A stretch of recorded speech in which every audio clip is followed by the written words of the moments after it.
क्या Lawrence Bishnoi gang का अंतर्राष्ट्रीय नेटवर्क अब टूटने लगा है? क्या वाकई में अमेरिका, कनाडा और यूरोप की संयुक्त कार्रवाई ने पहली बार इन अपराधियों के सिंडिकेट्स की कमर तोड़ने की कोशिश की है, जिनके तार भारत से लेकर उत्तरी अमेरिका तक फैले हुए हैं?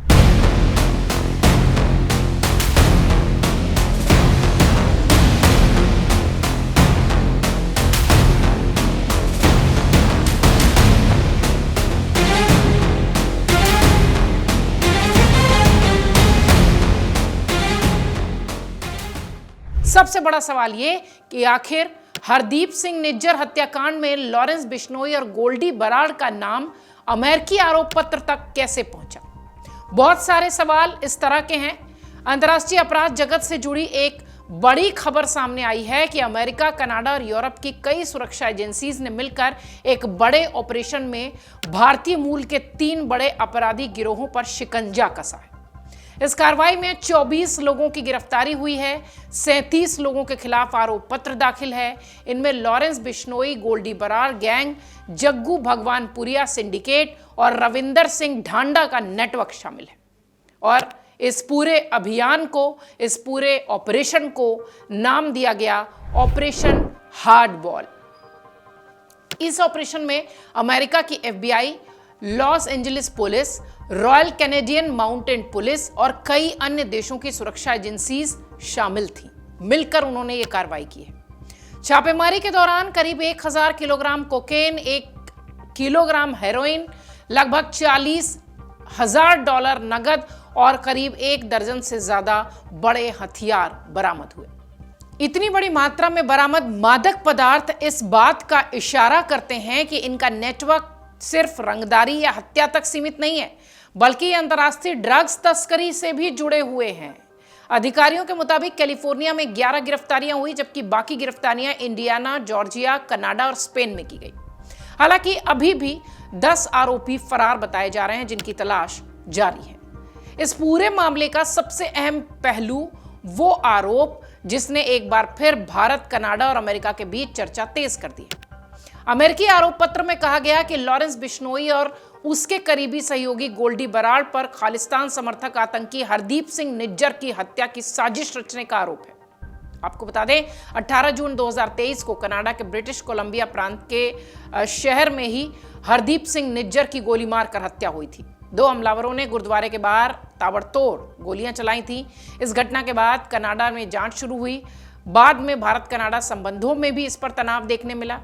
अब अमेरिकी अभियोजन पक्ष का यह दावा है कि उनके आरोप पत्र में इस हत्या से जुड़े निर्देश लॉरेंस बिश्नोई और गोल्डी बराड़ तक पहुंचते हैं। हालांकि यह ध्यान रखना भी जरूरी है कि यह आरोप अदालत में साबित होने अभी बाकी है। अंतिम फैसला न्यायिक प्रक्रिया पर है। लेकिन हाँ, यह जरूर है कि अंतर्राष्ट्रीय नेटवर्क पूरी तरह से तोड़ने की कोशिश हो रही है, खासतौर से लॉरेंस बिश्नोई और गोल्डी बराड़ की।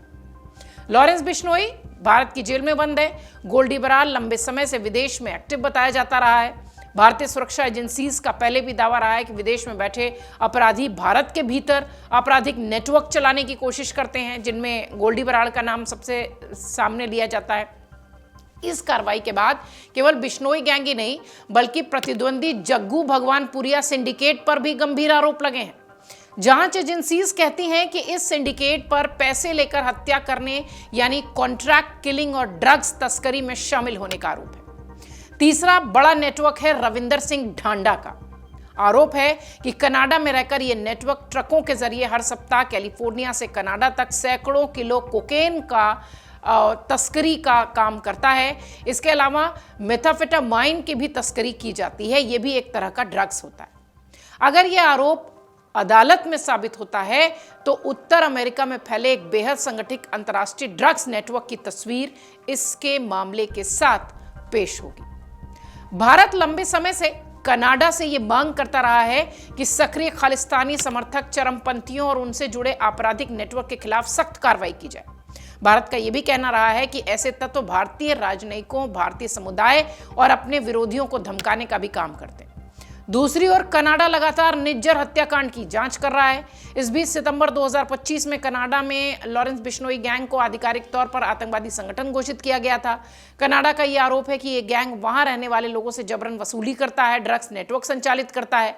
भारतीय मूल के कई चर्चित लोगों को भी धमकाने की खबर सामने आती रही है। हाल ही में निर्देशक रोहित शेट्टी के यहां इस तरीके के फोन कॉल्स पहुंचे थे। भारतीय मूल के कई अभिनेता, कई गायक, कई कॉमेडियंस, उनके घर पर भी बिश्नोई गैंग ने जिम्मेदारी लेते हुए फायरिंग करवाई है, हमले करवाए हैं।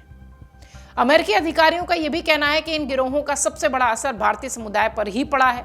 व्यापारियों का जो पेशेवर काम है, आम लोग जो हैं वो भी डरे हुए हैं। जबरन वसूली, धमकी, हिंसा, ड्रग्स का कारोबार, ये सब नेटवर्क की तरफ फैला हुआ है। फर्स्ट असिस्टेंट अमेरिकी अटॉर्नी बिल एसली ने यह साफ कहा है कि अंतर्राष्ट्रीय स्तर पर अपराध करने वाले गिरोहों को कानून का सामना करना ही होगा। अभियोजन पक्ष के अनुसार आरोपियों पर रैकेट चलाने की साजिश, जबरन वसूली, ड्रग्स तस्करी, इस तरीके के आरोप हैं। अब सबसे बड़ा सवाल यह है कि इस ऑपरेशन हार्ड बॉल ऑपरेशन केवल शुरुआत है या फिर आने वाले समय में भारत और अंतर्राष्ट्रीय जो पुलिस है, एजेंसीज हैं, उनके साथ मिलकर इस तरीके का अभियान देखने को मिलेगा। भारत, अमेरिका और कनाडा के बीच संगठित अपराध तथा आतंकवाद के खिलाफ सहयोग और मजबूत होगा। इस तरीके के कदम से ऐसा ही लगता है। इतना तय है कि इस कार्रवाई ने दुनिया को यह संदेश जरूर दे दिया है कि सीमाओं के पार संचालित होने वाले आपराधिक नेटवर्क अब पहले की तरह सुरक्षित नहीं है। कई देशों की खुफिया एजेंसीज, पुलिस एजेंसीज मिलकर समन्वित कार्रवाई करके इस तरीके के सिंडिकेट्स को तोड़ने के लिए अब सामने उतर चुकी हैं। शायद ऑपरेशन हार्ड बॉल उसी का उदाहरण है। इस पूरे मामले में आरोप पत्र भी दाखिल होने वाला है, लेकिन फिलहाल ऑपरेशन हार्ड बॉल ने लॉरेंस बिश्नोई, गोल्डी बरार और अन्य अंतर्राष्ट्रीय अपराधी जो नेटवर्क हैं, उनको वैश्विक स्तर पर कमजोर करने की एक बड़ी जो मुहिम है वो छेड़ दी है। अब देखना यह है कि फरार आरोपियों की गिरफ्तारी कब तक होती है और कैसे इनके नेटवर्क को खत्म किया जाता है। अगर आप ये वीडियो YouTube पर देख रहे हैं तो हमारे चैनल को सब्सक्राइब कर बेल आइकन दबाएं और Facebook पर देख रहे हैं तो हमारे पेज को लाइक करें।